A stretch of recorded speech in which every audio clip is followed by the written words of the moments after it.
ప్రభు యేసుక్రీస్తు యొక్క పరిశుద్ధ నామంలో house of Asian international ministries తరపున ఈ వాక్యం వెంటనే ప్రతి ఒక్కొక్కరికి హృదయపూర్వకమైన వందనాలు తెలియజేస్తా ఉన్నాం. జూలై మాసం 4వ తారీఖు 2026 సంవత్సరం. ఈనాటి వాక్య ధ్యానం నిర్గమాకాండం 11వ అధ్యాయం 3వ వచనం. యెహోవా ప్రజల ఎడల ఐగుప్తులకు కటాక్షం కలుగ చేశాను. అది కాక ఐగుప్తు దేశంలో మోషే అను మనుష్యుడు ఫరో సేవకుల దృష్టికిని ప్రజల దృష్టికిని మిక్కిలి గొప్పవాడాయను. చదువుకునే వచనం మనకు చాలా ఆశ్చర్యకరమైంది. ఎందుకంటే ఇదే మోషే ఒకప్పుడు హత్య చేసినవాడు, అరణ్యానికి భయపడి పారిపోయినవాడు. ప్రభు దర్శనమిచ్చి మాట్లాడినప్పుడు తిరిగి ఐగుప్తుకు వెళ్ళమన్నప్పుడు నేను మాట్లాడలేను, నేను నత్తివాడిని, నీవు పంపదలిస్తే ఇంకెవరినైనా పంపించుకో, నా వల్ల కాదు అని చెప్పినవాడు. ఫరో ఎదుట నిలబడడానికి భయపడినవాడు. అయితే ఇప్పుడు అదే మోషేని గురించి బైబిల్ చెప్తుంది ఏమనంటే మిక్కిలి గొప్పవాడాయను. మోషే అను మనుష్యుడు ఫరో సేవకుల దృష్టికి ప్రజల దృష్టికి మిక్కిలి గొప్పవాడాయను. గొప్పవాడు కావడానికి సాధనాలు లేదా మోషే యొక్క ప్రతిభ గొప్పతనము కాదు. పరిశుద్ధ గ్రంథం సంఖ్యాకాండం 12వ అధ్యాయం 3వ వచనంలో మోషేని గురించి మరొక మాట మనకి తెలియజేస్తుంది. యెహోవా ఆ మాట వినెను, మోషే భూమి మీదనున్న వారందరిలో మిక్కిలి సాత్వికుడు.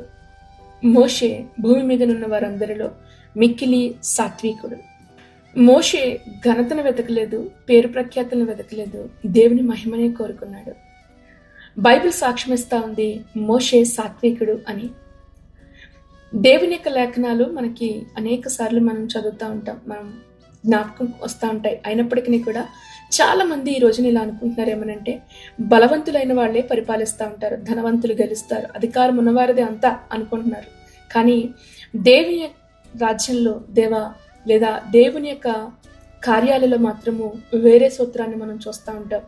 దీనులు భూలోకమును స్వతంత్రించుకుంటారు, సాత్వికులు లేదా దీనులు భూలోకమును స్వతంత్రించుకుంటారు. మత్తయి సువార్త 5వ అధ్యాయం 5వ వచనం, కీర్తన గ్రంథం 37వ అధ్యాయం 11వ వచనం. మోషే జీవితంలో ఇదే నెరవేరింది. దీనత్వం అనేది మనిషిని ఎప్పుడు కూడా దేవుని చేతిలో ఉన్నత స్థానానికి తీసుకుని వెళ్ళే గొప్ప ఆశీర్వాదకరమైన స్థితి దీనత్వం. మన చుట్టూ ఉన్న సొసైటీ మనకు నేర్పించేది ఏంటంటే నిన్ను నీవు తగ్గించుకోవాల్సిన అవసరంలా, ఏమి లేకపోయినా చాలా ఉంది, చాలా గొప్పవాళ్ళం అని చూపించుకోవడానికి ప్రయత్నం చేయమంటూ ఉంటుంది. కానీ పరిశుద్ధ లేఖనాలు పరిశుద్ధాత్మను పదే పదే తన ప్రజలను ప్రేరేపించేది ఒకటే, ఒదిగిపో. తను తాను తగ్గించుకున్నవాడు హెచ్చించబడతాడు. మోషే గొప్పతనానికి మూలం తన యొక్క శక్తి కాదు, తను చూపించిన దీనత్వం. దీనుడైన మోషేను దేవుడు కనపరిచాడు. మోషే అనే మనుష్యుడు ఫరో సేవకుల దృష్టికి ప్రజల దృష్టికి గొప్పవాడు, మిక్కిలి గొప్పవాడయ్యాడు. దేవుడు హెచ్చించిన వారిని లోకం గౌరవిస్తే తప్పకుండా. మోషేను ఫరో ఏ రోజు కూడా ప్రేమించలేదు, అభిమానించలేదు. కానీ ఫరో సేవకులు, ఐగుప్తీయులు మోషే గొప్పవాడు అని ఫరోతో సహితం అంగీకరించాల్సిన సమయం వచ్చింది. ఎందుకంటే దేవుడు మోషే పక్షంగా నిలబడ్డాడు. సామెతల గ్రంథం 16వ అధ్యాయం 7వ వచనం, ఒకని ప్రవర్తన యెహోవాకు ప్రీతికరమగినప్పుడు ఆయన తన శత్రువులను సైతము వానికి మిత్రులుగా చేయును. గొప్పవారు అవడానికి చాలా ప్రయత్నాలు చేస్తూ ఉంటారు. కాదు. దేవునికి ఇష్టలుగా మారడానికి ప్రయత్నం చేయండి. ఏం చేస్తే ప్రభుకి ఇష్టలుగా మారగలుగుతామో ఆలోచించండి. అప్పుడు ప్రభువే మనల్ని గొప్పవారిగా ఆయన మార్చుతాడు. ఆయన అవమానకరమైన జీవితాలను దేవుడు ఘనత ఇచ్చేదిగా జీవితాలుగా దేవుడు మార్చగలిగిన దేవుడు. మోషే జీవితాన్ని మీరు గమనించారా? రాజభవనంలోనే పెంచబడ్డాడు, కానీ నేరస్తుడైపోయాడు, అరణ్యానికి వెళ్ళిపోయాడు, గొర్రెల కాపురిగా మార్చబడ్డాడు. హోరేబు యొద్ద దేవునికి పిలుపునందుకున్నాడు. ఐగుప్తులో తిరిగి గొప్ప ప్రవక్తగా, నాయకుడిగా దేవుడు తీసుకొచ్చాడు. ప్రపంచ చరిత్రలో మోషే గొప్ప నాయకుడు. ఈ రోజుకి కూడా మోషే రాసిన ధర్మశాస్త్రం అంటూ లోకంలో ప్రతి చోట కూడా జడ్జిమెంట్ ఎక్కడైనా సరే మోషే ధర్మశాస్త్రం ఉంటుంది అక్కడ. ఇది దేవుడు చేసే పని అనేది.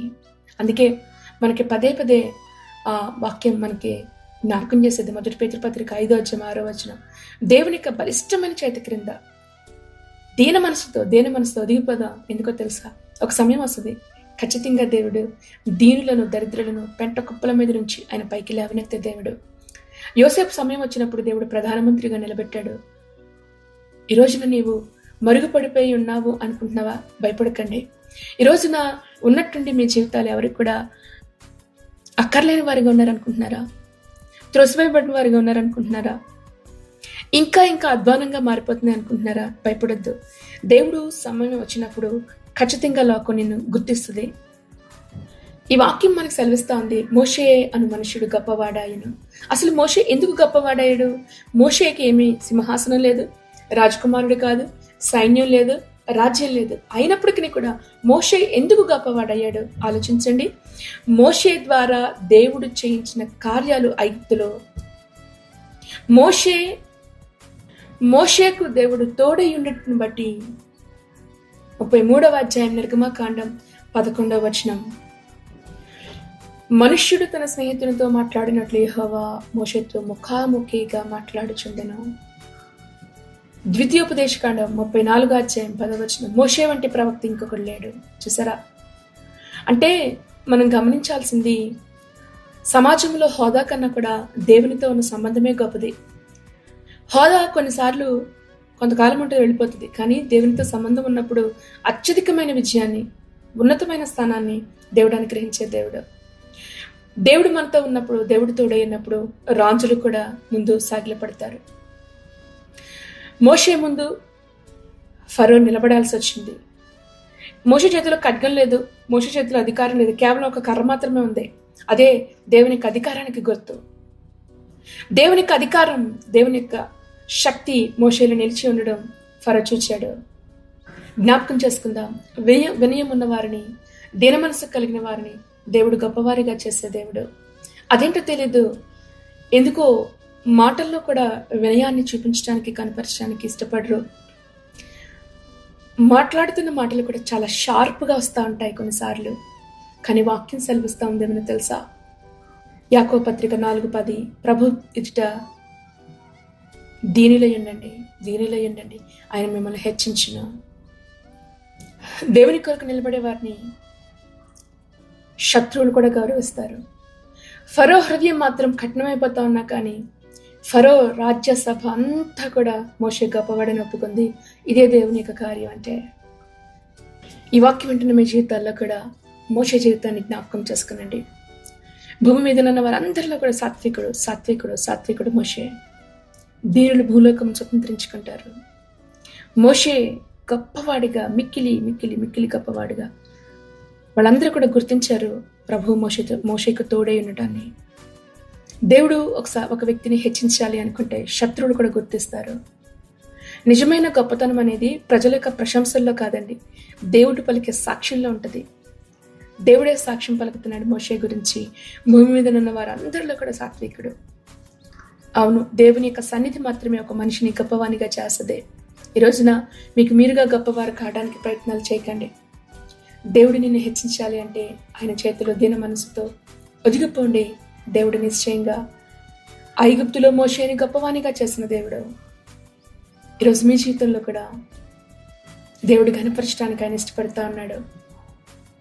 మనల్ని మనమే గొప్పవారిగా నిరూపించుకోవడానికి ప్రయత్నం చేయొద్దు. దేవునికి నమ్మకంగా జీవించండి. తగిన సమయంలో ప్రభు తన బిడ్డలను ఆయన హెచ్చించే దేవుడై ఉన్నాడు. మహాపరిశుద్ధుడైన తండ్రి, మీ పరిశుద్ధ నామాన్ని బట్టి వందనాలు. ఈ దినమున మోషే గొప్పవాడు, అవును ప్రభా, మిక్కిలి గొప్పవాడు. ఈ వాక్య ధ్యానాన్ని ధ్యానించడానికి మాకు ఇచ్చిన అవకాశాన్ని బట్టి మీకు వందనాలు దేవా. ఒకప్పుడు పిరికివాడిగా ఉన్నాడు, పారిపోయిన వాడిగా ఉన్నాడు, తిరస్కరించబడిన వాడిగా అరణ్యంలో ప్రభా మరుగు చేయబడిన మోషేను ఐగుప్తు దేశం అంతటి ముందు కూడా ఒక గొప్పవానిగా నువ్వు నిలబెట్టావే, నీకు వందనాలు దేవా. మమ్మల్ని హెచ్చించాలనుకున్నప్పుడు మా గతం అందుకు అడ్డు రాదని, ఇదిగో ప్రభా, విద్య కాదు, జ్ఞానము కాదు, నీ సన్నిధి మాత్రమే, నీ కృప మాత్రమే, నీ అభిషేకమే దేవా ఒక వ్యక్తిని హెచ్చించేదని తండ్రి. ఈ రోజున మరొకసారి నువ్వు మాతో మాట్లాడినందుకు నీకు వందనాలు చెల్లిస్తున్నాం. నిశ్చయంగా ఇదిగో ప్రభా, దీనులు భూలోకాన్ని స్వతంత్రించుకుంటారంటున్నా అటువంటి హృదయాన్ని ప్రభా ఈ వాక్యం ఉంటున్న ప్రతి ఒక్కొక్కరికి కూడా మీరు దయచేయమని అడుగుతూ, ఈ లోకం అనేక రీతులుగా ప్రభు ఇదిగో గర్వాన్ని, ప్రతిష్టతను, స్వార్థాన్ని నేర్పుతా ఉందయ్యా. వాటిని జయించే శక్తిని నీ బిడ్డలకు ప్రభా మీరు అనుగ్రహించమని అడుగుతూ, హృదయంలో దాగి ఉన్న ప్రతి అహంకారం, గర్వమును, పేరు ప్రతిష్టతలు, గొప్పవారు కావాలనే ఆలోచనలు తీసివేసి నీ చేతిలో ఒదిగిపోవటం ప్రభా నీ బిడ్డలకు మీరు నేర్పించండి. నీ పరిశుద్ధాత్మ అగ్ని చేత మీరు నిలబెట్టండి ప్రభా, మీరు బలపరచండి దేవా. నీకు వందనాలు. ఒక మోషే వలె, ఒక యోసేపు వలె, దావీదు వలె, దానియేలు వలె ప్రభా నీ బిడ్డల సమర్పణతో నీ ముందుకు ప్రభా సాధులు పెట్టకు నువ్వు సహాయం చేయండి. నిశ్చయంగా ఇదిగో ఈ వాక్యం అంటే ప్రతి ఒక్కొక్కరిని దర్శించండి దేవా. వారి బిడ్డలకు మాదిరికరమైన తల్లిదండ్రులుగా ప్రభా తల్లిదండ్రులు మీరు నిలబెట్టమని అడుగుతున్నాం. బలపరచండి, నీ కృపతో మీరు ఆవరించమని నిశ్చయంగా వారు చేస్తున్న ప్రార్థనలు ఆలకించండి. బిడ్డల భవిష్యత్తును ఆశీర్వదించు. అనారోగ్యంతో వారిని జ్ఞాపకం చేసుకుని ముట్టి స్వస్థపరచండి. ఈ రోజున ఆరంభిస్తున్న ప్రతి ప్రయత్నాలను, వ్యాపారాలను మీరు ఆశీర్వదించి దీవించమని అడుగుతూ ప్రభా నూతన సంవత్సరాలు దయాకిరీటంగా అనుగ్రహించిన బిడ్డలను బట్టి వందనాలు. పెండ్లి రోజులు, పుట్టినరోజులు చేసుకుంటున్న బిడ్డలను మీరు ఆశీర్వదించండి, దీవించండి. హాస్పిటల్లో ఇదిగో ప్రభా రోగులుగా ఉన్న వారిని జ్ఞాపకం చేసుకో, వారిని ముట్టండి, స్వస్థపరచండి దేవా. వైద్యం అందక ప్రభా ఇదిగో నాయన కన్నీటితో నీ సన్నిధిలో మొరపెడుతున్న వారిని జ్ఞాపకం చేసుకో. అటువంటి వారికి నీ కృపను దయచేయమని అడుగుతూ, శాస్త్ర ప్రయాణాల్లో నీ కాపుదల భద్రత దయచేయమని మా ప్రభు ప్రియరక్షకుడైన యేసుక్రీస్తు పరిశుద్ధ నామములో ప్రార్థించి మీ బిడ్డలను ఆశీర్వదిస్తున్నాము తండ్రి. ఆమేన్, ఆమేన్, ఆమేన్. ప్రభు అయిన యేసుక్రీస్తు కృప మీ అందరికీ తోడైండి నడిపించును గాక.